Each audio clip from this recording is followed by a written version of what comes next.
عزیزان محترم، ماہ شعبان کی چوتھویں شب کا چاند جو ہے وہ طلوع ہو چکا ہے، اور ایک چاند بنی ہاشم کے گھر میں بھی آج شب طلوع ہو رہا ہے۔ قمر بنی ہاشم یعنی بنی ہاشم کا چاند۔ چاند وہ ہوتا ہے کہ جو تاریک راتوں کو روشنیوں میں بدلتا ہے۔ یہ وہ چاند ہے کہ جس نے کربلا کی تاریکی کو نور میں بدل دیا۔ اسی چاند کو آج اپنے وجود میں روشن کرنا ہے۔ یہ چاند بنی ہاشم کا نہیں ہے، یہ تا قیامت قمر ہے کہ جہاں بھی جوان زندگی میں کہیں بھٹکے وہ عباس کی طرف نگاہ کرے، جہاں بھی کوئی کسی پریشانی میں مبتلا ہو وہ عباس کے دروازے کی طرف رجوع کرے، جہاں بھی کسی ہاتھوں میں طاقت نہ ہو وہ عباس کا علم اٹھائے۔ یہی وہ ہاتھ ہیں عزیزان محترم کہ دشمن نے اس وقت ان دو بازوؤں کو بدن مبارک سے جدا کیا کہ یہ پرچم اسلام سرنگوں ہو جائے، مگر آج لاکھوں جوان محرم، سفر اور باقی ایام میں عباس کا پرچم اٹھا کر یہ بتاتے ہیں کہ تم نے دو ہاتھ بازو قلم کیے تھے، آج لاکھوں بازو اسی پرچم کو اٹھائے ہوئے ہیں۔ خوب اپنے آپ کو متصل کرنا ہے شب، ظاہر ہے آج وہ خوشی ہے اہل بیت کے گھر میں کہ گویا جس کی تمنا ہر ایک کر رہا ہے۔ ماہ شعبان در حقیقت میں کربلا کی تیاری ہے۔ حضرت زینب کی ولادت سے خود امام حسین علیہ السلام کا آنا، حضرت عباس، امام سجاد، علی اکبر، یہ سب کیا ہیں؟ یہ سب کربلا کی تیاری ہو رہی ہے۔ عزیزان محترم، مقصد الہی یہی ہے۔ مولا کائنات حضرت علی ابن ابی طالب علیہ الصلوۃ والسلام، اللہم صلی علی محمد وعلی امام نے خود عباس کو خدا سے مانگا ہے کہ ایسا بیٹا عطا ہو کہ جو شجاعت میں، وفا میں، اطاعت میں اپنی کمال پر ہو۔ وہ مانگا گیا، تبھی اپنے بھائی سے کہا کہ مجھے ایسے گھرانے میں شادی کراؤ کہ جہاں سے شجاع فرزند پیدا ہوں۔ تو بہرحال ان کے بھائی نے جو ان کی رہنمائی کی اور اس کے بعد ان کو بتایا کہ یہ فیملی یہ ہے، گویا حضرت عباس کو حضرت علی نے خود تیار کیا جنگ کے لیے، اور جو جنگیں اس سے پہلے بھی ہوتی رہیں، مولا کائنات امام حسن، امام حسین علیہ السلام کو نہیں بھیجتے تھے جنگوں میں، کہ فرماتے تھے کہ تم دونوں رسول کے فرزند ہو، میں اپنے فرزند کو جنگ میں بھیجوں گا۔ اور یہی وجہ ہے کہ حضرت عباس جب ایک جنگ میں نقاب ڈال کر لڑتے رہے تو لوگوں نے دیکھا یہ تو بالکل علی کی طرح وار کرتا ہے، یہ علی کی طرح لڑتا ہے۔ ظاہر ہے جس کی تیاری خود مولا نے کی ہو تو وہ کیسا عباس ہوگا۔ مگر اسی عباس نے اپنی زندگی میں اطاعت اور پیروی سیکھی۔ کوئی مورخ، تاریخ دان مقاتل میں یہ نہیں لکھ پایا کہ پورے سفر میں کہیں عباس نے اپنے امام کو کوئی مشورہ دیا ہو، کہیں کچھ یہ کہا ہو کہ مولا ایسا نہیں، ایسا یہاں خیمے نہیں، یہاں لگا لیتے ہیں، نہیں ہے۔ میں نے نہیں دیکھا، البتہ میں چھوٹا سا ادنا سا طالب علم ہوں، میری نظر سے کہیں نہیں گزرا کہ کہیں عباس علیہ السلام نے اپنے امام کو کوئی مشورہ دیا ہو۔ اور بھی بھائی تھے، اور بھی امام حسین علیہ السلام کے اور بھی بھائی تھے جنہوں نے کہا کہ آپ جا تو رہے ہیں مگر خواتین کو کیوں لے کے جا رہے ہیں؟ جنت میں وہ بھی جائیں گے مگر جنت میں عباس بھی جائے گا۔ اور میرا چوتھا امام کہتا ہے، اللہم صلی علی محمد وعلی۔ چوتھے امام ارشاد فرماتے ہیں کہ خدا کے نزدیک قیامت والے دن حضرت عباس کا جو مرتبہ ہے اس کو جب تمام شہداء دیکھیں گے تو غبطہ کھائیں گے.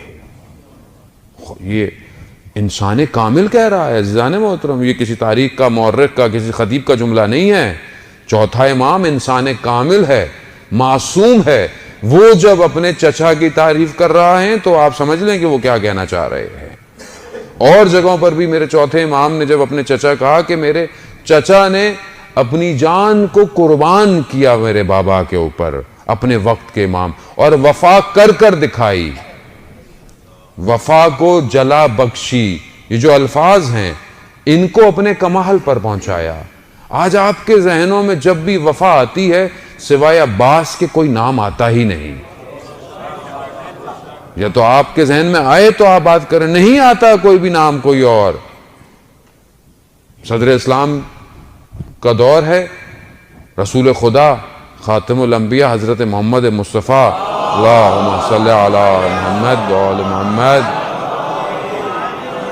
رسول خدا کے اپنے اصحاب کے ساتھ جا رہے ہیں.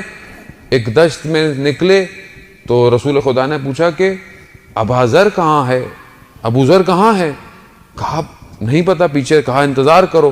تو دیکھا دور سے کوئی لڑکھڑاتا ہوا نظر آ رہا ہے. جیسے ہی قریب پہنچے دیکھا ہاں حضرت ابو ذر ہیں. گر گئے، بے ہوش ہو گئے پیاس کی تشنگی کی شدت کی وجہ سے. تو رسول خدا نے کہا کہ ان کو پانی دیجئے، ان کے اوپر پانی دیجئے. تو اصحاب نے بولا یا رسول اللہ ان کے پاس تو مشکیزے میں پانی بھرا ہوا ہے. جب پانی ڈالا گیا حضرت ابو ذر جب ہوش میں آئے تو رسول خدا نے فرمایا ابو ذر پانی تمہارے پاس تھا، تم نے کیوں پانی کو نہیں پیا، کیوں اپنے آپ کو اس حالت میں کہا؟ تو حضرت ابو ذر کہتے ہیں یا رسول اللہ میں نے دشت میں ایک جگہ گوارا پانی پایا، یعنی بہترین پانی پایا، میں نے مشکیزے کو بھر لیا، مگر میں نے کہا کہ جب تک رسول خدا پانی نہیں پئیں گے میں پانی نہیں پیوں گا. البتہ علماء کہتے ہیں کہ انسان مشکل میں ہو تو کر لیتے، مذمت نہیں تھی، لیکن ابو ذر نے وفا دکھائی رسول خدا کے لیے، میں پانی نہیں پیا. عزیزان محترم، عباس وہ واحد شخص ہے کہ جو پانی تک پہنچا کربلا میں، پانی کو ہاتھوں میں اٹھایا. فارسی کا شعر ہے، اس کا مفہوم یہ ہے کہ اپنے کف میں جب پانی کو اپنے قریب کیا تو عکس میں 6 ماہ کا بچہ نظر آیا. عباس نے پانی کو پانی پہ مار دیا. کیوں؟ کیونکہ جب میرا مولا پیاسا ہے میں پانی نہیں پی سکتا. یہ وفا عزم ہمارے لیے مجلس میں جملہ سن کے چلے جاتے ہیں، ہمیں زندگی میں کبھی وفا کر کر دیکھیں. وفا کرے انسان، کبھی کسی کے ساتھ وفا کرے، وہ کسی اور کے ساتھ نہیں تو کم از کم اپنے ساتھ تو وفا کرے. انسان اپنی طرف دیکھے، اپنی نگاہوں کی طرف دیکھے، اپنے وجود کی طرف دیکھے. عجیب جملہ ہے، عجیب واقعہ ہے. شہید دست غیب کہ آپ کی صلوات ان کے درجات میں اضافہ فرمائے. اللہم صلی علی محمد. فرماتے ہیں کہ شخص فرانس میں پڑھنے گیا، وہاں پڑھتا تھا تو اس نے کتا پالا اپنے لیے گھر کی حفاظت کے لیے. تو وہ یہ صبح پڑھنے چلا جاتا تھا، رات کو واپس آتا تھا، کتا اس کے ساتھ اندر آ جاتا تھا. کہتا ہے ایک دن میں واپس آ رہا تھا، شدید سردی تھی، تو میں نے اپنے چہرے کو شال سے لپیٹا ہوا، اپنے آپ کو بالکل کور کیا ہوا. تو جب میں گھر کے پاس پہنچا تو میرا کتا مجھے پہچانا نہیں، تو اس نے میرے اوپر حملہ کیا. حملہ کرنے سے کیا ہوا کہ میری شال میرا جو تھا وہ ہٹ گیا. تو جب اس نے دیکھا کہ میں ہوں، میری آواز سنی تو ایک دم رک گیا. اب میں نے جب اندر جانے لگا تو میں نے کہا اندر آؤ، تو وہ اندر نہیں آیا. تو میں سمجھ گیا کہ کتا شرمندہ ہے اپنے عمل سے. کہتا ہے صبح جب میں باہر نکلا تو سردی کی شدت سے کتا مر چکا تھا. کتے نے حیا کی اپنے مالک کے اوپر حملہ کرنے کے بعد. عزیزان محترم، ہم خدا کے کتنے فرمانوں کو پیچھے گزارتے چلے جاتے ہیں۔ خدا کتنا ہمیں کہتا ہے کہ یہ مت کرو، ہم وہ کیے چلے جاتے ہیں۔ کتنی حیا اور وفا ہے ہمارے اندر۔ آج ہم غازی عباس کے لیے وفا کا درس لے رہے ہیں۔ وفا، میں کتنی وفا کر رہا ہوں، میں کتنی اپنی ان آنکھوں سے وفا کرتا ہوں کہ پروردگار تو نے نعمت دی ہے، ان کو کفران نعمت نہ کروں۔ کتنی وفا ہے میری آنکھوں سے، کتنی وفا ہے میری سوچوں سے، کتنی وفا ہے کہ میں خدا کو سجدے کر رہا ہوں، پھر جا کر کسی اور سے دل لگا رہا ہوں۔ عزیزان محترم، حضرت عباس نے وفا پر کمال اور اوج دکھایا اور جتنا کچھ کر سکتے تھے کیا، مگر اپنے امام کی اطاعت کی۔ اطاعت ہے وہ۔ آج ہم یہاں آئے کیوں ہیں؟ ویسے بھی جمعے کا دن ہے، ظہور کا متوقع دن ہے، اور ایک عجیب رابطہ بھی ہے۔ علماء بیان کرتے ہیں حضرت عباس کا اور امام زمانہ کا۔ علماء بیان فرماتے ہیں کہ جہاں پہ بھی حضرت عباس کا ذکر ہو، ان مجلس میں امام زمانہ تشریف لاتے ہیں۔ اللہم صلی علی محمد عزیزان محترم، ہم دیکھیے کہ آج ہم وقت کے امام انشاءاللہ ان کی نظر نگاہیں ہماری طرف ہوں، اور یقیناً ان کی نگاہیں ہماری طرف اطاعت کریں۔ بندے حقیر کو جب بھی توفیق ہوتی ہے کربلا جانے کی، غازی عباس سے میں ایک دعا ہمیشہ مانگتا ہوں زری کو پکڑ کے، وہ یہ کہ میں مولا غازی عباس، جس طرح آپ نے اپنے وقت کے امام کی اطاعت کی اور اپنی جان کو قربان کیا، مجھے بھی یہ نوکری دیجیے کہ میں اپنے وقت کی امام کی اطاعت کروں اور اپنی جان کو قربان کروں۔ عزیزان محترم، غازی عباس کا ذکر سننے آئے اور وفا کے پیکر کا ذکر سننے آئے، اطاعت ذکر سننے آئے، اور دل میں یہ کہیں خیال ہی نہ ہو کہ میں بھی تو اپنے وقت کے امام پر قربانی دوں۔ نہیں، کیونکہ اصل میں ہم سے کچھ دیا نہیں جاتا، ہم سے صرف لیا جاتا ہے۔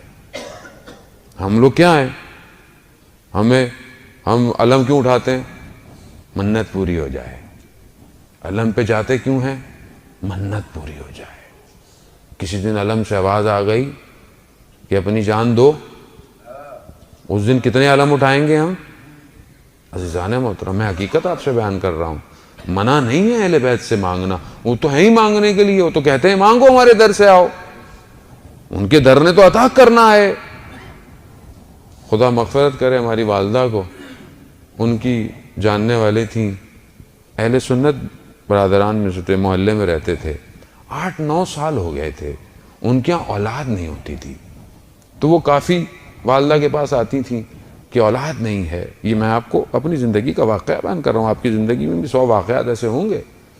ہماری والدہ بہت زیادہ پڑھی لکھی تو تھی نہیں خاتون، انہوں نے کہا کہ بھائی میں ایک کام کر سکتی ہوں، آپ میرے ساتھ چلیں، امام بارگاہ میں ایک علم لگا ہوا ہے، اور وہاں جا کر بیٹا مانگے، اولاد مانگے۔ عزیزان محترم، خدا نے 1 نہیں 2 نہیں، ان خاتون کو 4 بیٹے دیے۔ غازی عباس ہے، باب الحوائج ہے، حوائج کا دروازہ ہے، یعنی آپ اپنی حاجتوں کو مانگیں، باب الحوائج ہے۔ لیکن میں ساری زندگی مانگتا رہوں گا کیا؟ میں دوں گا کب انہیں؟ میں کیا دوں؟ مولا بیٹا دے دے، وہ دے دیا۔ مولا نوکری دے دے، دے دی۔ مولا گھر دے دے، دے دیا۔ کبھی میں نے یہ جا کے بولا مولا آپ نے تو بہت کچھ دیا، مولا میں آپ کو کیا دے سکتا ہوں؟ کیا دے سکتا ہوں میں؟ وہاں سے ہو سکتا ہے یہی آواز آئے کہ اپنے وقت کے امام کی اطاعت کرو، وقت کے امام کو پہچانو۔ کتنا وہ تمہاری زندگی میں ہے وقت کا امام؟ یا لیتنی کنت معاکم، کاش مولا آپ کے ساتھ ہوتے، کامیاب ہو جاتے۔ زری سے یہی آواز آئے گی، کاش کیوں کہہ رہے ہو؟ وقت کا امام تو ہے تمہارے پاس، کاش کیوں کہہ رہے ہو؟ ہے وقت کا امام عزیزان محترم، مگر میری توجہ نہیں ہے۔ میں جوانوں سے مخاطب ہوں، ظاہر ہے حضرت عباس یعنی جوان کربلا میں، جوان کا وجود اسلام کی بقا کے لیے، جوان اسلام کے لیے کیا کر سکتا ہے، جوان اپنی زندگی میں کیا سوچ سکتا ہے، جوان مخاطب ہے۔ اور رسول خدا یہی ارشاد فرماتے ہیں کہ جو جوان کا قلب ہے، دل ہے، وہ بہت پاک ہے۔ مولا متقیان حضرت علی ابن ابی طالب علیہ السلام، اللہم صلی علی محمد علیہ۔ امام جب اپنے فرزند کو، اپنے بیٹے کو بتاتے ہیں تو کہتے ہیں کہ جوان کا قلب بھی ایسا ہے، تعبیر یہی ہے حدیث کی کہ جوان کا قلب ایسا ہے کہ جو اس پہ بویا جائے گا وہی نکلے گا۔ اب بیج بہت اچھا ہو اور زمین سیم و تھور کی ہو یعنی نمکین ہو تو چاہے آپ اس پہ جتنا پانی دیتے چلے جائیں وہ درخت کبھی بھی پھلاور ثمر نہیں بن سکتا، کبھی بھی وہ پھل نہیں دے سکتا۔ مگر بیج بھی اچھا ہو، زمین بھی اچھی ہو، دھوپ بھی لگتی ہو، پھر دیکھیں پانی بارش بننے سے وہاں پر سبز اور حلالی ہی کھلے گی۔ زمین اچھی ہونی چاہیے۔ خوب ہم نے اپنی زمین کو کتنا اچھا کیا ہوا ہے۔ یہ زمین کیسے اچھی ہوگی کہ اس کے اندر سے صرف خوشبوئیں نکلیں، گندگی پہ پانی گرتا ہے تو بدبو آتی ہے۔ جانے محترم، میں جوان ہوں تو میں کیا کر رہا ہوں اپنی جوانی کے لیے؟ کیا میری پلاننگ ہے؟ کیا میرا فیوچر فورکاسٹ ہے؟ میں کہاں جا رہا ہوں؟ دنیا کدھر جا رہی ہے؟ میں کہاں جا رہا ہوں؟ یہ بہت مہم ہے عزیزان محترم۔ میرا اپنے جوانوں سے مطالبہ ہے کہ اپنے آپ کو دنیا کی ہر فیلڈ میں آگے لے کر آئیں، ایجوکیشن میں آگے لے کر آئیں۔ کیوں اپنے آپ کو لو گریڈ سمجھتے ہیں؟ کیوں اپنے آپ کو سمجھتے ہیں کہ ہم نہیں کر سکتے؟ کیوں نہیں کر سکتے؟ مگر جو کر رہے ہیں ان کے پر لگے ہوئے ہیں، مگر جو اسپیس پر جا رہے ہیں، جو دنیا کے نئے جو ہے وہ پلانٹس کو جو ہے وہ نکال رہے ہیں، جو ٹیکنالوجی بنا رہے ہیں، وہ کون ہے؟ کوئی اور مخلوق ہے۔ جب خدا کہتا ہے کہ تم محنت کرو، تم ہمت کرو، میں تمہارا ساتھ دوں گا، مگر میں تبھی کروں گا عزیزان محترم کہ جب تک میری زندگی میں کوئی ہدف نہیں ہوگا۔ میری زندگی میں ہدف نہیں ہے۔ ہم شارٹ کٹ، بس میں یوں کر لوں، یہ کر لوں، یہ کام ہو جائے، یہ 4 پیسے یہاں سے آ جائیں، وہاں سے آ جائیں۔ عزیزان محترم، جس امام کے ماننے والے ہیں وہ کائنات کا CEO ہے، کائنات اس کے اختیار میں ہے، اور ہم ایک چھوٹی سی کمپنی پہ خوش ہو جائیں۔ میں کیوں نہیں پرواز کر پا رہا؟ کیونکہ میں سوچ نہیں رہا بڑا، میرا ہدف نہیں ہے۔ ایک اسپیکر کہنے لگا کہ ایک ٹیچر کلاس میں اپنے گئی، اس نے دیکھا کہ بچہ جو ہے وہ بہت ہی عجیب و غریب ہے، دروازے کے ساتھ الٹی سیدھی مستیاں کر رہا ہے۔ میں گئی تو مجھے غصہ آیا، میں نے کہا کلاس سے باہر نکل جاؤ۔ نکل گیا۔ میں نے پرنسپل کو جا کے بولا کہ یا تو میں ہوں یا تو یہ بچہ ہو۔ برداشت نہیں کیا کہ بچہ بدتمیز ہے، نکال دیا اس کو۔ کہتے پھر میں جب ٹیچرز کے ساتھ روم میں گیا تو میں نے کہا کہ میں نے یہ کر دیا، تو ایک ٹیچر نے کہا کہ آپ کے پاس سارے وہ الفاظ نہیں کہ آپ سب دروازے کھول سکیں۔ تو مجھے بہت غصہ آیا، لیکن میں بیٹھ کر میں نے سوچا کہ صحیح کہہ رہا ہے، میرے الفاظ وہ نہیں کہ جو ہر دروازے کی چابی ہوں۔ کہتے میں نے ایکسٹرا پڑھنا شروع کر دیا، مختلف بچوں کے بیہیویئرز کو جاننا شروع کر دیا۔ پھر میں اس مقام پر پہنچ گئی کہ جب بھی اسکول میں کوئی بھی آڑا ٹیڑھا شیطان بچہ ہوتا تھا، سب کہتے تھے کہ اس ٹیچر کو دو، یہی سب صحیح کر سکتا ہے۔ یعنی ہدف ہونا ضروری ہے۔ میری لائف میں جب کوئی مشکل آتی ہے میں تو لرزنا شروع ہو جاتا ہوں۔ یہ مشکلات اپورچونٹیز ہیں، ان کو اویل کریں۔ جب خدا مشکل میں ڈال رہا ہے، خدا کچھ دینا چاہ رہا ہے، خدا کچھ سمجھانا چاہ رہا ہے۔ ہمارے پاس آتے ہیں مولانا صاحب سب کر لیا، ساری چیزیں کر لی، دعائیں کر لی، وظیفے کر لیے، سب کر لیا، مگر پھر بھی کام نہیں ہو پا رہا۔ عزیزان محترم، کہیں کوئی سوئی پھنسی ہوئی ہے، یا تو کوئی ایک نیک کام تھا جو آپ نے چھوڑ دیا ہے، یا کوئی ایک ایسا غلط کام ہے جو آپ نے کرنا شروع کر دیا ہے۔ کوئی ایک چیز ہے. عزیزان محترم, خدا نہیں چاہتا اپنی مخلوق کو عذاب دے یا سختی میں رکھے یا غضب دے. جب ایک بچہ ڈرائنگ بناتا ہے پیپر پہ اور آپ اس کو ذرا سا یوں کر دیں, وہ ناراض ہو جاتا ہے, کہتے ہیں یہ کیا کیا؟ آپ کہتے ہیں 2 تو لائنیں تو تھی, کیا ہوا دوبارہ کھینچ لو. وہ کہتے ہیں نہیں میری کریشن تھی, میری ڈرائنگ تھی, یہ کیا کیا آپ نے؟ جب ایک بچہ ایک کاغذ کی 2 لکیروں کو نابود ہوتے ہوئے نہیں دیکھ سکتا تو وہ خالق اپنی مخلوق کو کیسے پریشان دیکھ سکتا ہے؟ کیسے دیکھ سکتا ہے؟ عزیزان محترم, وہ بچانا چاہتا ہے کہ تم جو سوچ رہے ہو, جو کر رہے ہو, یہ تمہارے حق میں بہتر نہیں ہے. وہ اسی لیے پیچھے لاتا ہے بار بار, نہیں کرو, نہیں وہ نہیں ہو رہا, نہیں ہو رہا, مسئلے تو الہی ہے, خدا بہتر جانتا ہے. شہید دست غیبت مرحوم عبداللہ البلادی سے واقعہ نقل کرتے ہیں کہ بو شہر کے رہنے والے تھے.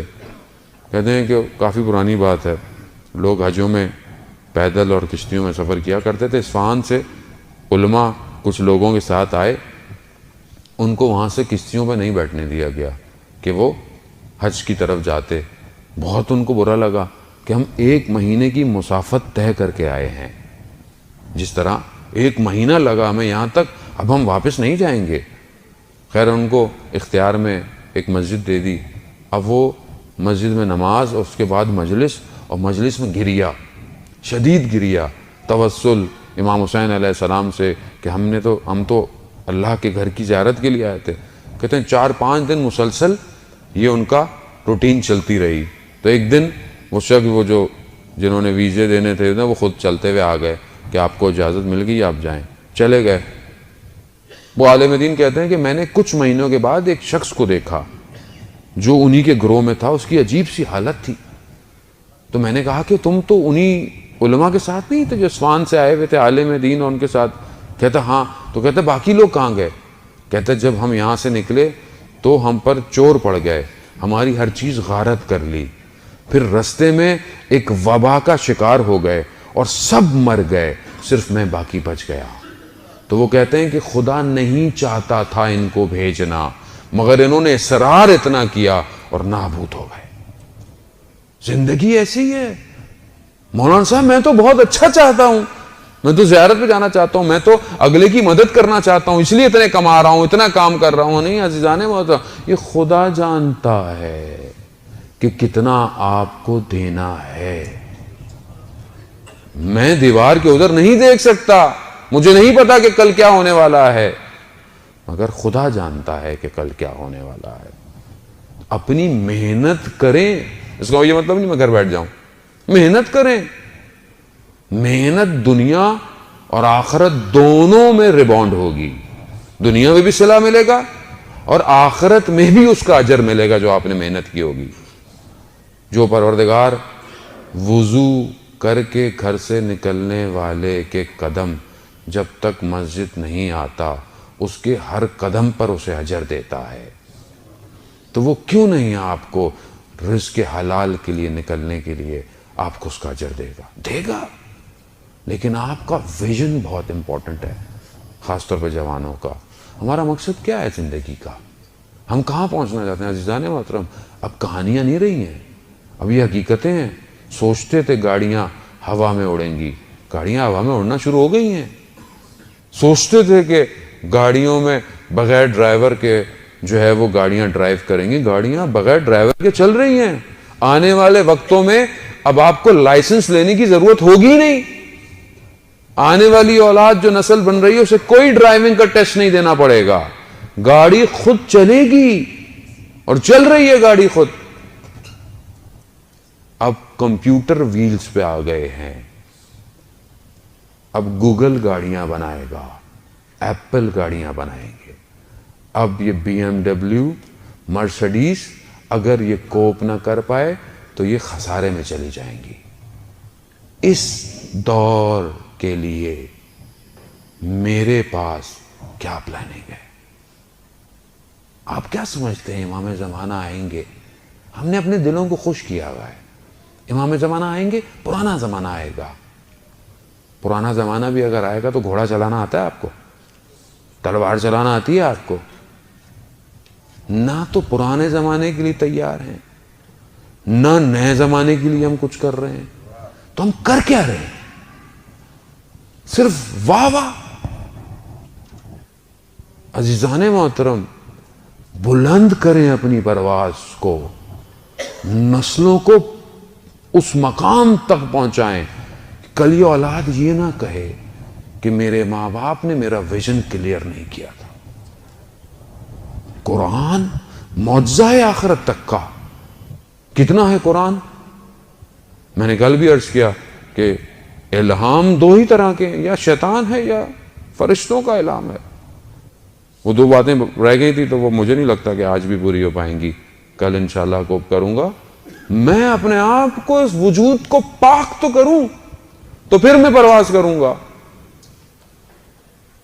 آپ علماء کی زحمتوں کو دیکھیں عزیزان محترم، ہمارے لیے تو، ہمیں تو توفیق ہی نہیں ہوتی ہے کتاب پڑھنے کی۔ ویسے بھی سارے لوگ آج کل مولانا صاحب کتاب نہیں کھولوں، میں مولانا سے پوچھ لوں، توضیح المسائل گھر میں پڑھی ہوئی ہے لیکن مسئلہ مجھ سے کھول کے نکالا نہیں جاتا، مولانا صاحب بتا دیں۔ بری بات نہیں ہے عزیزان محترم، میں ڈی موٹیویٹ نہیں کر رہا، یہ تو خدا کا شکر ہے کہ لوگ اپنی مشکلات کو لے کے ہمارے در پر آتے ہیں، یہ توفیق الہی ہے۔ لیکن میں بھی تو کوئی زحمت کروں، تھوڑا سا تو کام کروں۔ آئیے آپ دیکھیں علماء کو، علامہ امینی کی جو صاحب الغدیر ہیں، 30 سال لگے انہیں کتاب لکھنے میں، 30 سال زندگی کے علامہ امینی نے یہ الغدیر کو لکھا ہے۔ بتاتے ہیں کہ کہاں کہاں انہوں نے سفر کیا، ہندوستان تک گئے، لکھنؤ تک گئے کہ کوئی چیز وہاں تھی تو وہاں سے بھی مل جائے۔ تو وہاں بتاتے ہیں کہ ایک لائبریری میں گئے، اتنی خاموشی تھی پڑھتے ہوئے کتاب، لائبریرین لائبریری بند کر کے چلا گیا اور یہ ساری رات کتاب خانے میں رہے۔ صبح جب واپس آیا تو اس نے دیکھا یہ تو بیٹھے ہوئے ہیں، معذرت کی کہ میں معذرت چاہتا ہوں، میں متوجہ نہیں ہوا۔ کہا نہیں، بڑا اچھا کام کیا تم نے، تو میں سکون سے ساری رات بیٹھ کر کتاب پڑھتا رہا۔ ایسے تھے۔ ہم میں سے کتنوں نے لائبریری دیکھی آج تک؟ مجھے بتائیں، مجھے بتائیں نا، ہم میں سے کتنوں نے لائبریری، میرے گھر میں لائبریری ہے کوئی 4 کتابیں ہیں، میں اپنی نسل کو کوئی لائبریری دے رہا ہوں، چاہے وہ فزکس کی ہوں، میٹا فزکس کی ہوں، چاہے وہ کیمسٹری کی ہوں، چاہے وہ how to make a report ہو، کچھ تو ہو۔ کتنی کتابیں میرے گھر میں؟ کھانا میں نے اچھی جگہ سے کھانا ہے، برگر بھی کھانا ہے، سینڈوچ بھی کھانے ہیں۔ کتاب جو کہ قوم کا شعور بلند کرتی ہے، کتنی ہے میرے گھر کے اندر؟ عزیزان محترم، میں یہ آپ کو حقیقت بتا رہا ہوں، اگر آج ہم نہیں سنبھلے تو آنے والی نسل برباد ہے۔ کیوں؟ کیونکہ اس کے پاس کوئی ایسی چیز نہیں ہے کہ جس سے یہ اپنی انسانیت کو پروان چڑھا سکے۔ کتاب انسان کو بلند کرتی ہے۔ میں ویسٹ یورپ میں ٹریول کرتا رہتا ہوں، میں ان کی لوکل جو انڈر گراؤنڈ ٹرین ہے، میں نے دیکھا ہے وہ قوم کامیاب کیوں ہے؟ کیوں؟ کیونکہ ایک اسٹیشن سے دوسرے اسٹیشن کے درمیان میں بھی وقت ضائع نہیں کرتی، کتاب کھولتی ہے، کتاب پڑھ رہی ہے، چاہے وہ کچھ بھی پڑھ رہی ہو، پڑھ رہی ہے۔ کیونکہ میں خود عالم اتنا بڑا ہوں، مجتہد ہوں، میں مجھے خود تو کچھ پڑھنا ہی نہیں ہے، بس جو واٹس ایپ میں آ گیا وہی سب کچھ ہے، جو فیس بک میں دیکھ لیا وہی سب کچھ ہے، زحمت نہیں ہے۔ 30 سال لگے علامہ امینی کو الغدیر لکھنے میں۔ جب وہ دنیا سے چلے گئے تو اپنے بیٹے کے خواب میں آئے تو انہوں نے وہاں پوچھا، بابا اتنا جو کیا اس کا اجر؟ مختلف تعابیر ہیں، علماء بیان کرتے ہیں، تو فرماتے ہیں کہ میں عالم برزخ ظاہر ہے اور جنت کے دروازے پر لائن لگی ہوئی ہے۔ وہ کہہ رہے ہیں میں بھی اس لائن میں کھڑا ہوا ہوں، میں نے دیکھا میں بھی لائن میں ہوں، اور مولا کائنات حوض کوثر سے ایک جام میں، ایک برتن میں جو اندر جا رہا ہے اس کو کوثر کا جام پلا رہے ہیں۔ کہہ رہے ہیں جیسے ہی میری باری آئی، مولا نے اس برتن کو ہٹایا، اپنے ہاتھوں سے کوثر کو لیا اور کہا امینی تم نے دنیا میں میرے نام کو روشن کیا، میں یہاں تمہارے چہرے کو روشن کروں گا۔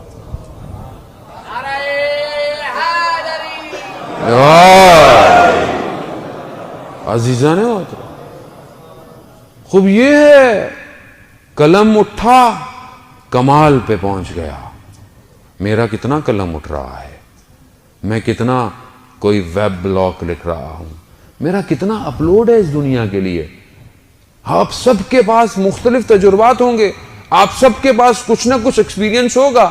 کتنا میں نے اس تجربے کو آنے والی نسل کو دیا، کتنا میں دے رہا ہوں، کتنے میرے یوٹیوب پہ چینلز ہیں، کتنے میرے فیس بک پہ پیجز بنے ہوئے ہیں، کتنی میری ویب سائٹس ہیں، کیا دے رہا ہوں۔ دنیا عزیزان محترم یہی میڈیم ہے اس ٹائم دنیا کے بعد، جس سے آنکھیں نہیں پھیر سکتے ہم۔ اچھائی بھی ہے، برائی بھی ہے۔ جب آپ یہ اپلوڈ نہیں کریں گے تو یہ جوان برائی ڈاؤن لوڈ کرے گا۔ اپلوڈ کریں، چیزیں دیں دنیا کو، دنیا آپ کے پیچھے ہو۔ لیکن ہماری قوم کو ٹکڑوں میں بانٹنے کا شوق ہے، اور ہمیں بھی مزے آتے ہیں انہی باتوں کو سننے کے لیے کہ ممبر پہ کوئی آئے تو اس گروہ کی برائی کرے، دوسرا آئے اس گروہ کی برائی کرے، جب میں یہاں سے جاؤں تو میں ایک دوسرے کی برائیاں کرتا ہوا جاؤں۔ یہ ہیں حضرت عباس کے ماننے والے جوان، یہ ہے عباس کہ جس نے کائنات کی وفا کو کربلا میں سمیٹ دیا۔ یہ ہے عباس کے ماننے والے جس نے اپنے پورے وجود کو اپنے وقت کے امام پر قربان کر دیا۔ میں کیا کر رہا ہوں وقت کے امام؟ وقت کے امام کو عزیزان محترم لیٹسٹ ٹیکنالوجی چاہیے۔ آپ نہیں دیں گے تو دوسرے والے تو ویسے بھی حضرت عیسیٰ کے ماننے والے ہیں، وہ تو جیسے ہی حضرت عیسیٰ آئیں گے کنورٹ ہو جائیں گے، اور ہم سے پہلے وہ امام زمانہ کے پیچھے گڑے ہوئے ہوں گے۔ اور یہ حقیقت ہے، یہ خوش فہمی میں مت رہے ہیں کہ ہم تو اللہ جل اللہ جل اللہ جل کہتے تھے۔ وہ استاد سبت جعفر آ گئے تو کیا ہوگا، آ گئے تو کیا ہوگا، کتنا میں ریڈی ہوں، کتنا میں نے اپنے آپ کو تیار کیا ہوا ہے وقت کے امام کے لیے۔ میں توجہ نہیں دے رہا، میری توجہ اصل میں کہیں اور ہے، اور امام اپنے ماننے والوں کی توجہ کو اپنی طرف چاہتے ہیں۔ عزیزان محترم، جوان ہیں آپ، جوان جب تک اپنا ویژن کلیئر نہیں کرے گا پرواز نہیں کر سکتا، اور اپنے آپ کو جب تک پاک نہیں کرے گا الہی رنگ اپنے اوپر ڈھال نہیں سکتا۔ پاک کریں اپنے آپ کو۔ یہ دنیا کی لذتیں بہت ٹیمپریری ہیں۔ مولا متقیان حضرت علی ابن ابی طالب علیہ السلام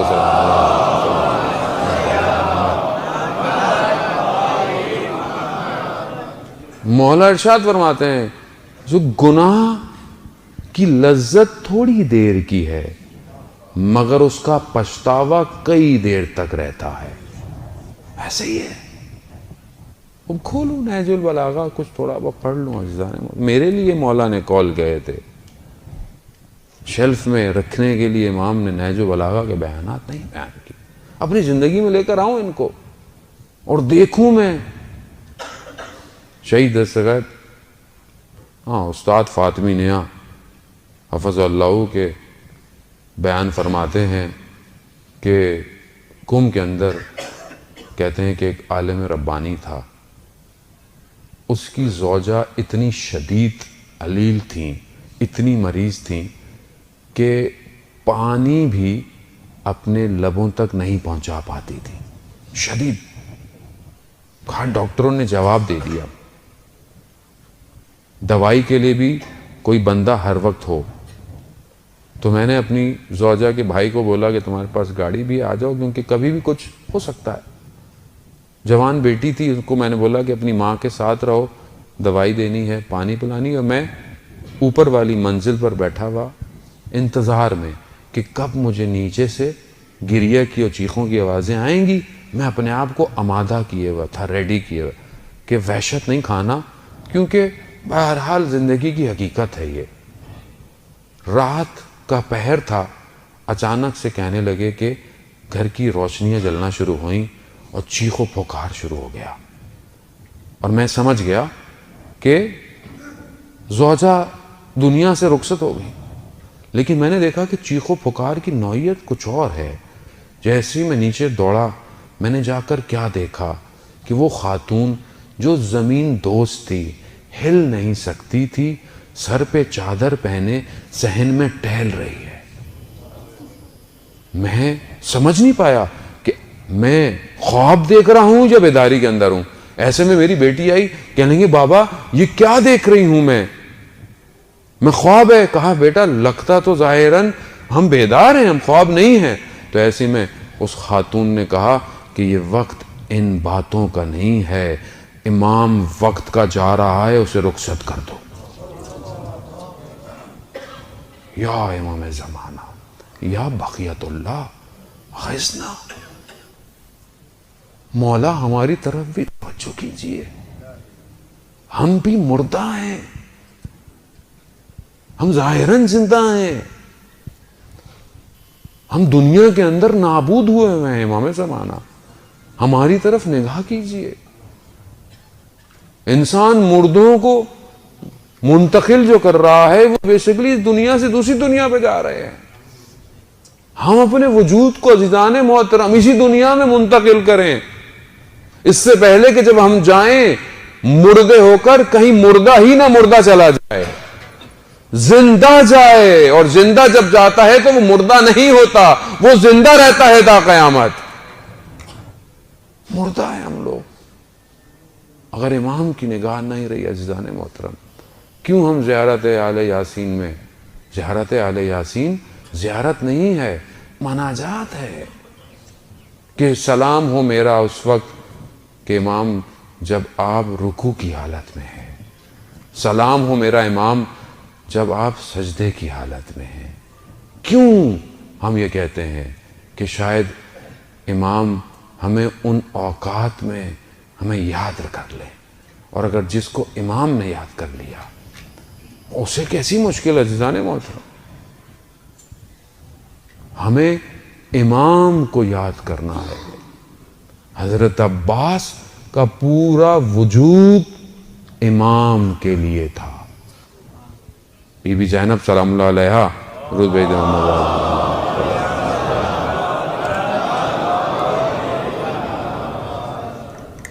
بی بی شب عاشورہ کہتی میں نے مختلف خیموں کو دیکھا تو میں نے ایک خیمے میں دیکھا کہ عباس نے اپنے بھائیوں کو جمع کیا ہوا ہے۔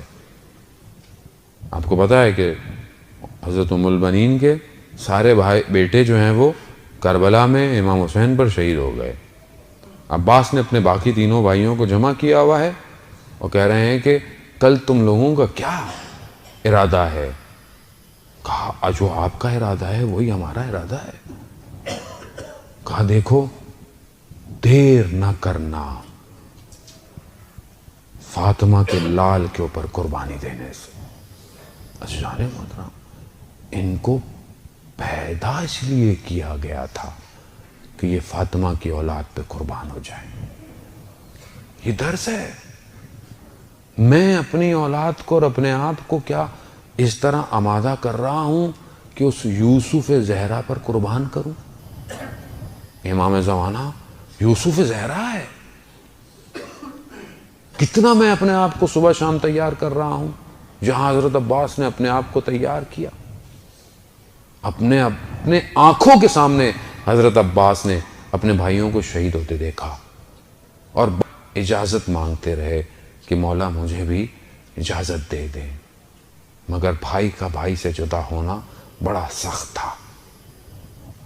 ہاں عزیزان محترم، حضرت یوسف کے 11 بھائی تھے، مگر حسین کے پاس عباس جیسا بھائی تھا، وہ کہ جو آج تک دروازہ ہے امام حسین تک پہنچنے کا۔ آیت اللہ قاضی طباطبائی رضوان اللہ تعالیٰ علیہ کہ آپ کی صلوات ان کے درجات میں اضافہ فرمائے. اللہم صلی علی آیت اللہ غازی ارشاد فرماتے ہیں کہ امام حسین واسع رحمت ہے، رحمت ساری امام حسین سے ہے، لیکن اس واسع رحمت کا دروازہ ابو الفضل العباس ہے کہ تم اس در پہ آؤ گے تو حسین تک جا پاؤ گے. دروازہ ہے، جھکا ہوا ہے آج بھی حرم حسین کے حرم کی طرف. اس لیے تو کہا جاتا ہے کہ جب پہلے زیارت پر جاؤ تو کہاں جاؤ؟ پہلے غازی عباس کی زیارت کرو، اجازت لو. ادب کا تقاضا ہے. استاد فاطمی نے کہتے ہیں بعض لوگ بڑی بے ادبی کرتے ہیں، میں نہیں آؤں گا آئندہ، مولا میری یہ بات قبول نہیں ہے. کیا وہ بہتر جانتے ہیں تمہارے لیے بہتر کیا ہے؟ مولا میں تو یہ کیا، مولا میں نے وہ کیا. نہیں عزیزان محترم، جس عباس نے اپنے امام کے آگے آج تک آنکھیں نہ بلند کی ہوں، اس کے حرم پر آنکھیں جھکا کے جانا چاہیے، دلوں کو جھکا کے جانا چاہیے. عطا عباس ہی کے پاس ہے. عباس نے اپنے 2 بازو تو دیے کربلا میں، لیکن ساری قدرتوں کو سمیٹ لیا اپنے اندر. اب آپ جائیں مانگے. ایک خادم کہ جو کہتے ہیں کہ 12 نسلوں سے ہم حضرت عباس کے حرم کے خادم ہیں. عباس آل شیخ کشوان کہتے ہیں جوتے رکھنے والے، جو جوتے رکھتے تھے نا. 400 سال سے زیادہ ان کے خاندان نے حضرت عباس کی حرم کی خدمت کی. چابی ہمیشہ سرداب کی ان کے پاس رہتی تھی. وہ کہتے ہیں کہ جمعے کا دن تھا، آج بھی جمعے کا دن ہے اتفاق سے. جمعے کا دن تھا، رات ہو چکی تھی، میں حرم میں بیٹھا ہوا تھا تو دیکھا کہ ایک عرب آیا اور اس نے کوئی ہاتھ میں کچھ چیز لپیٹی ہوئی تھی، اور جب ہٹایا تو دیکھا کہ کوئی ایسا لگتا تھا گوشت کا ٹکڑا ہی ہے بس. اور کہا عباس میں نے تو آپ سے اولاد مانگی تھی، یہ کیا دیا جو نہ ہل سکتا ہے نہ بول سکتا ہے. 7 سال سے میں اسے سنبھال رہا ہوں، اب میری بس ہو چکی ہے. یہ کہہ کر اس نے اس بچے کو جو کہ گوشت کا ٹکڑا ہی تھا زری کی طرف پھینکا اور فوراً باہر نکل گیا. اور زری سے وہ بچہ جب ٹکرایا تو کہتے ہیں اتنی آواز آئی کہ باہر ایوانوں تک آواز آئی. دوڑتا وہ شخص کہتا ہے کہ میں گیا میں نے کہا تھا عجیب شخص ہے، اس طرح اولاد کو اپنی پھینک کر چلا گیا. میں نے بچے کو اٹھایا، اپنے آغوش میں اٹھایا، اپنی آبا کبا کے اندر اس کو لیا، اس کو بٹھایا. کہتا ہے 12:30 بجے یہ واقعہ ہوا. 1 بجے بچے کو میں نے دیکھا کہ اس کی آنکھوں میں آنسو آنا شروع ہو گئے. پھر میں نے دیکھا اس کے ہاتھوں میں حرکت شروع ہو گئی ہے. مجھے وہم سا ہوا، لیکن میں نے دیکھا تھوڑی دیر میں اس کے پاؤں میں بھی حرکت شروع ہو گئی ہے. میں نے باقی خداموں کو بلایا تو انہوں نے بھی دیکھا کہ ہاں صحیح ہوا. تھوڑی دیر میں بچہ اپنے پاؤں پہ کھڑا ہو گیا. صلی علی محمد وعلی محمد.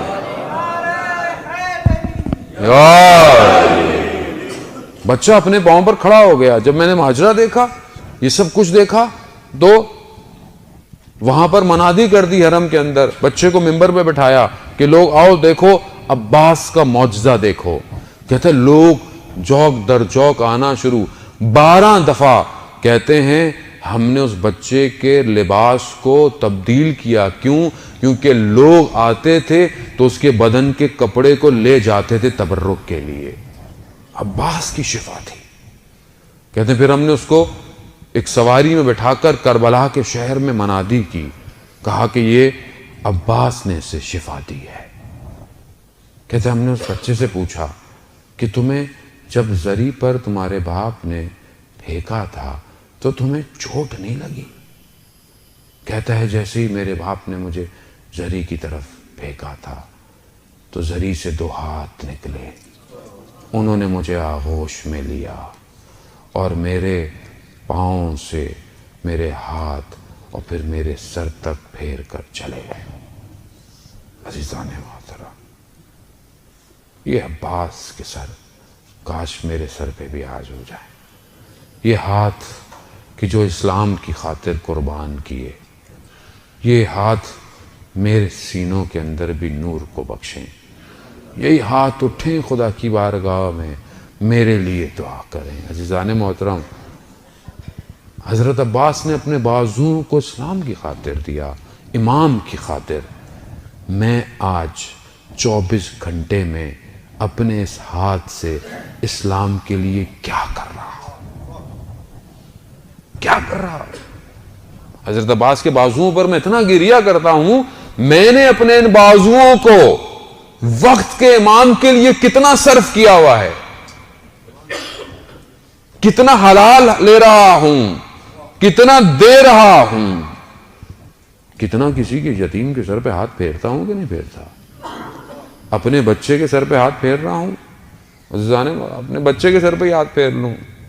روایات میں 12 دفعہ اپنے بچے کا بوسہ لیا کرو تاکہ اس کے اندر فیصلے کی صلاحیتیں بلند ہوں، اس کو اطمینان اور سکون ملے۔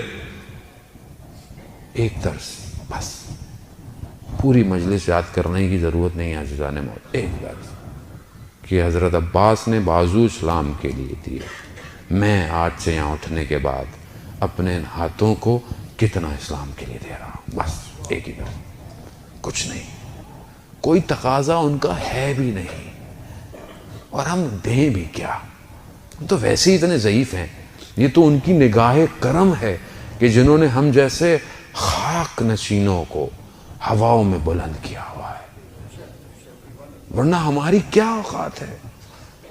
یہ ہاتھ اگر ماتم کے لیے صدائیں بلند کرتے ہیں عزیزان محترم، یہ صدائیں ہیں جس کو دشمن کئی سالوں سے روکنا چاہتا ہے، مگر یہی صدائیں ہیں جنہوں نے جوانوں کے سینوں کو تانا ہوا ہے۔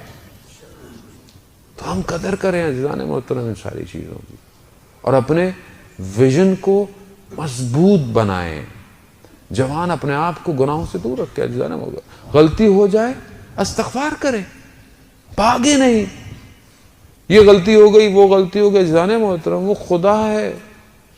مولا کائنات فرماتے ہیں کہ مجھے تعجب ہوتا ہے شخص پر کہ توبہ کا دروازہ کھلا ہوا ہے، مایوسی کا اظہار کر رہا ہے۔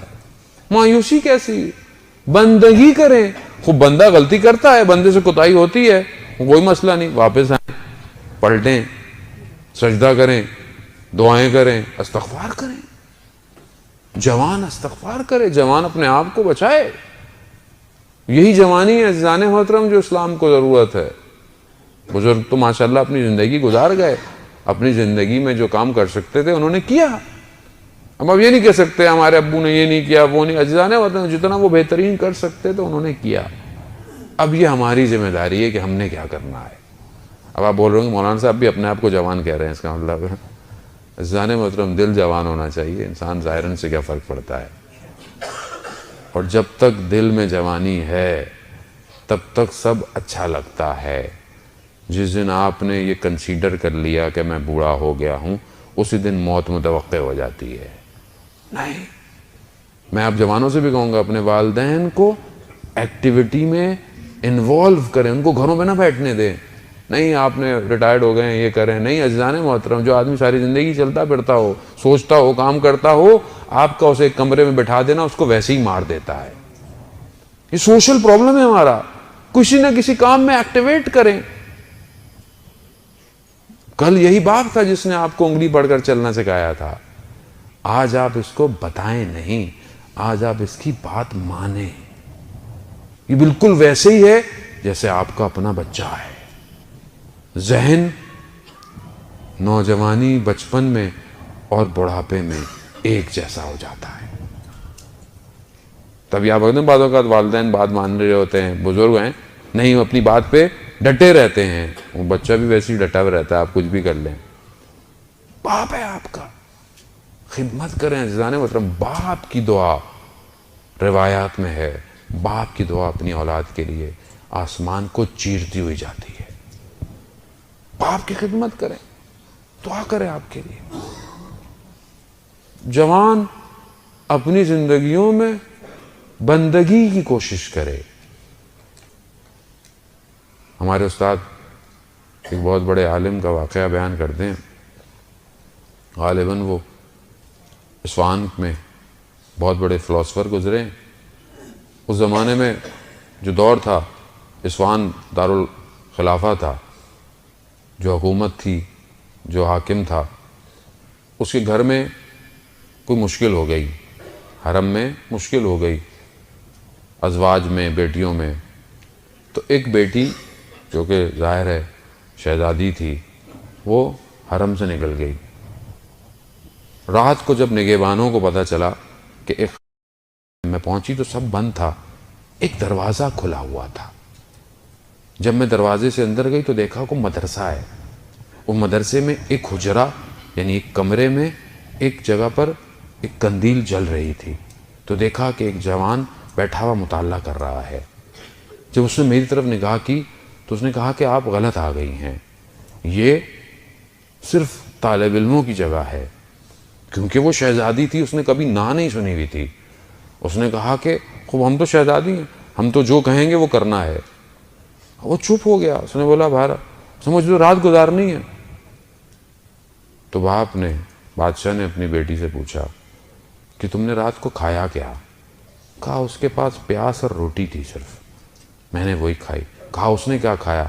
کہا اس نے کچھ نہیں کھایا کیونکہ کھانا اتنا ہی تھا.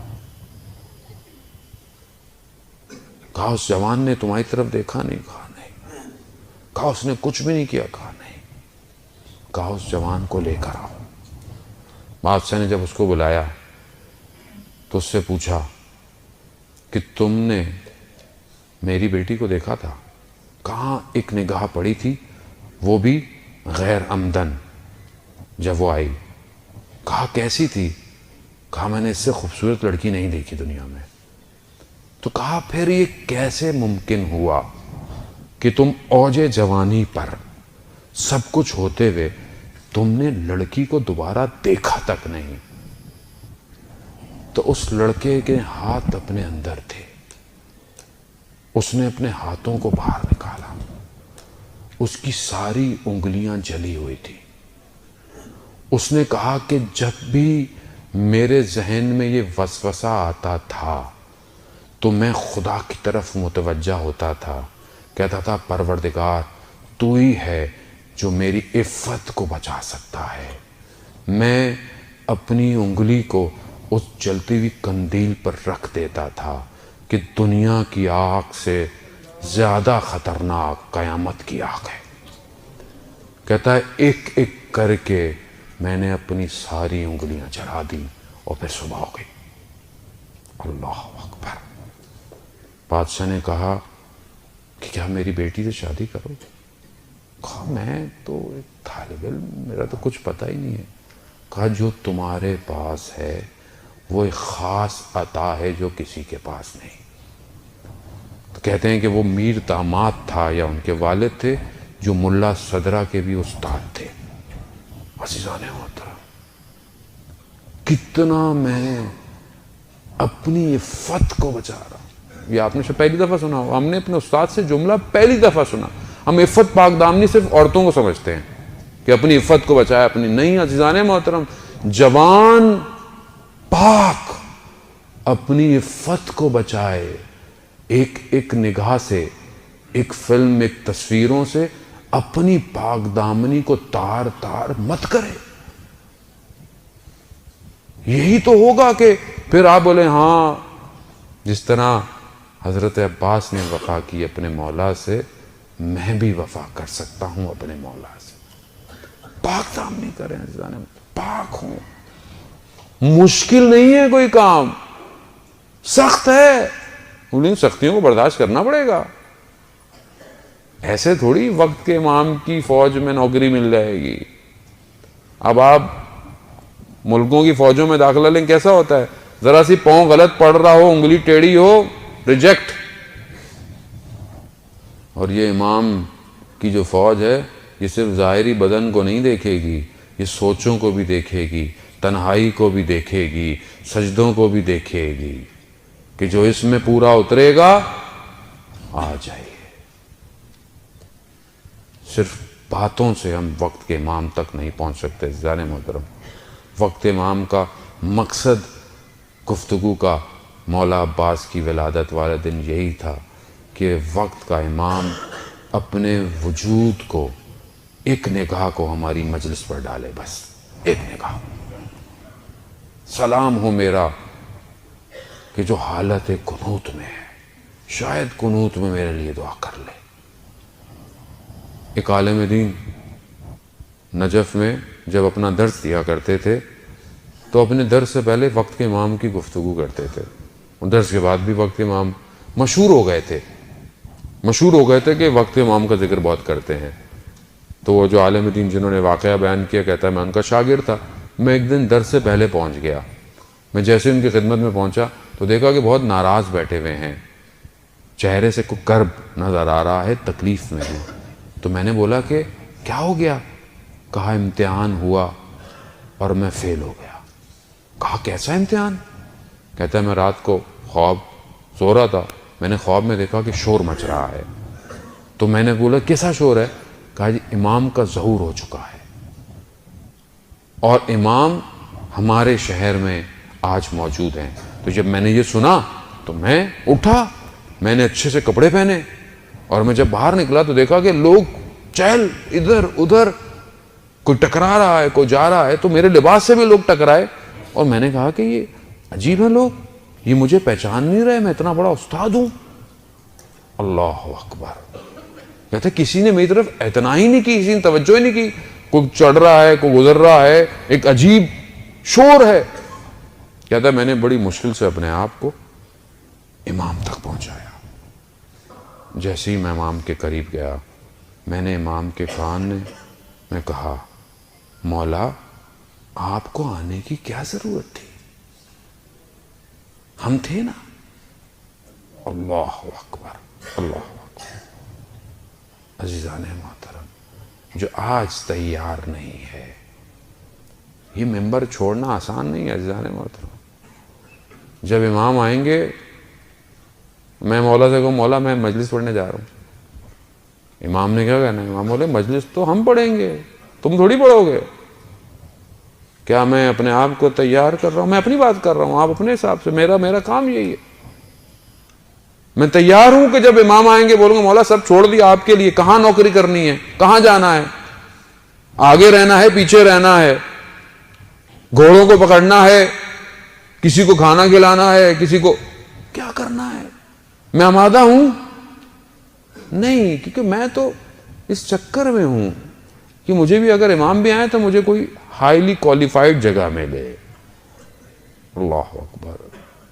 عزیزان محترم، پھر امام نہیں آئیں گے جب تک میں تیار نہیں ہوں اپنے آپ کو سب چھوڑنے کے لیے۔ کربلا ہے ہی یہی، عباس کا ذکر ہے ہی یہی کہ سب چھوڑ دو، ہاتھ میں پانی بھی آئے تو اس کو بھی پھینک دو۔ کیوں؟ کیونکہ وقت کا امام پیاسا ہے، وقت کا امام منتظر ہے۔ عزیزان محترم، وقت کے امام کی طرف توجہ دیجئے۔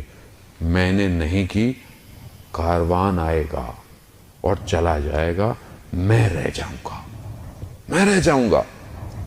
اس نسلوں کے ان بچوں کو امام کے لیے بڑا کیجئے۔ اپنے گھر میں دن میں ایک دفعہ بچوں کے ساتھ کھانا کھائیے اور ان سے کہیے کہ بیٹا وقت کے امام کو یاد کرو، تم امام کے لیے ہو، تمہارا پڑھنا، تمہارا اٹھنا، تمہارا چلنا سب امام کے لیے ہے۔ ورنہ عزیزان محترم وہ میری ماں کی محنت ضائع ہو جائے گی کہ جس نے مجھے ناد علی کہہ کر بڑا کروایا، اور جس نے مجھے اپنی گودوں میں اٹھا کر امام حسین کی مجلسوں میں رونا سکھایا۔ محنت کو ضائع مت ہونے دیں۔ آج ماڈرن زمانہ ہو گیا ہے، آج ہم بہت زیادہ گھروں میں بیٹھے ہوئے لائیو پروگرام مجلس سن رہے ہوتے ہیں۔ ٹھیک ہے، جس کی مجبوری ہے، لیکن جو اٹھ کے چل کے آ سکتا ہے۔ کسی کو یہ خطرہ ہے میری نوکری چلی جائے گی، میری گاڑی کو کوئی دیکھ لے گا۔ عزیزان محترم، آج یہ خطرے برداشت نہیں ہو رہے، کل جب آپ امام آئیں گے تو آپ کیا کریں گے؟ رزق مگر خدا کے پاس نہیں ہے، رازق مگر خدا نہیں ہے۔ ابن آئے آدم، پروردگار کہتا ہے آدم میں تجھ سے کل کی عبادت نہیں مانگ رہا، تو کیوں کل کے رزق کے لیے پریشان ہے؟ جب اس کا تقاضا ہی نہیں ہے کل کی عبادت کا مجھ سے، تو میں کیوں پریشان ہوں؟ تبھی پروردگار نے کہا آدم اگر تو ویسے کرے گا جیسے میں چاہتا ہوں تو میں تجھے سب کچھ دے دوں گا، لیکن اگر تو نے ویسا نہ کیا تو جانور کی طرح زمین پر دوڑتا پھرے گا، مگر پھر بھی تجھے وہی ملے گا جو میں نے تیرے لیے لکھا ہے۔ زندگی کو زر گئی،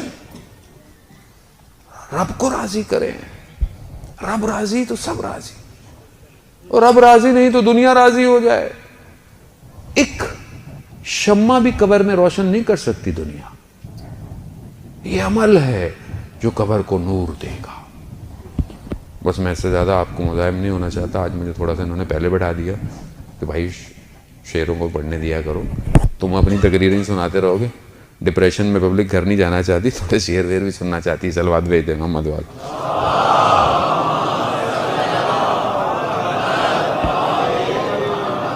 وہ میں نے کہا چند میں بھی کوئی ایک دو شعر پڑھی دوں آپ کی خدمت میں، تھوڑا آپ کے چہروں پہ مسکراہٹ۔ عزیزان محترم دیکھیں، میرا قطعاً ہدف آپ کو ٹینشن میں ڈالنا نہیں ہے، میرا وظیفہ ہے، میری ڈیوٹی ہے، مجھے اپنے وقت کے امام کو حاضر ناظر جاننا ہے۔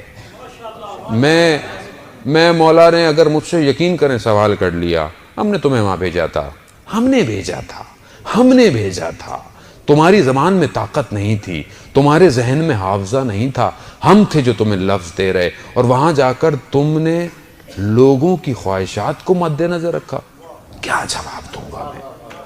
عزیزان محترم چند شعر، اس کے بعد ماشاءاللہ یہاں شاعر موجود ہیں ماشاءاللہ، وہ بہتر آواز میں پڑھیں گے، میری تو اردو بھی بہت اچھی نہیں ہے، تو بہرحال یہ ہمارے دوست عالم دین ہیں، ان کا کلام ہے کہ بے نوا ہے تعلق کیا بتلائیں کیا عباس ہے، بے نوا ہے نطق، سوری معذرت کیونکہ نگاہ بھی کمزور ہو چکی ہے، بڑھاپے کی نشانی ہے، بے نوا ہے نطق یعنی زبان نہیں بتا سکتی، بے نوا ہے نطق کیا بتلائیں کیا عباس ہیں، مدعائے حیدر کا زہرا کی دعا عباس ہیں، نازش دل بندے پیغمبر وقار ہاشمی، غفلت عمران غرور عظمت عمران غرور لافتہ عباس ہیں، پیکر صبر و رضا تجسیم عشق سرمدی، محرم سر نہاں حق آشنا عباس ہیں، وارث شمشیر حیدر واقف رمز جہاد، صف شکن غازی قتیل کربلا عباس ہیں، گلشن عشق و ولا کی نکھت جان آفرین، آبروئے مشہد ملک وفا عباس ہیں، مانع باب الحوائج کاشف کرب و علم، کشتہ شمشیر اسیاں کی دوا عباس ہیں۔ اور یہاں میں آپ کو ایک باب الحوائج کی ایک تسبیح بھی دیتا چلا جاؤں، ہمارے استاد نے بھی آغا تحریری نے، کہ جب انسان بہت مشکل میں ہو اور حضرت عباس سے توسل اگر آپ نے کرنا ہے تو 132 دفعہ یا کاشف الکرب ان وجہ الحسین اکشف کربی بحق عقیق الحسین، اس کو پڑھیے انشاءاللہ، زندگی کی مشکلات جو ہیں وہ باب الحوائج جانے اور آپ کی مشکلات کو انشاءاللہ مولا حل کریں، اور جب یہاں سے آج اٹھیں تو انشاءاللہ مولا ہماری ساری مشکلات حل کریں۔ ابتدائے الطاف کی اور انتہا اکرام کی، یوسف خوش رو کے دل کا مدعا عباس ہیں، مشترک قدریں فضائل اور مصائب کی کہوں، مشترک قدریں فضائل اور مصائب کی کہوں، پیاس صحرا مشق پرچم الکما عباس ہیں، ہے شہادت کی تمنا حضرت عباس کو، اور شہادت کی تمنا با خدا عباس ہیں،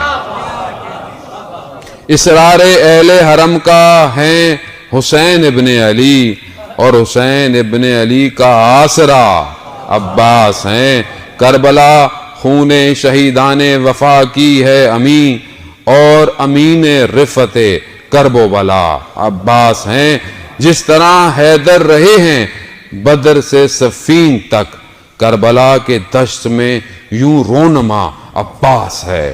رشک جس پر مہر عالم تاب کو آنے لگے، میرے دل کو دے گئے ایسی ضیا.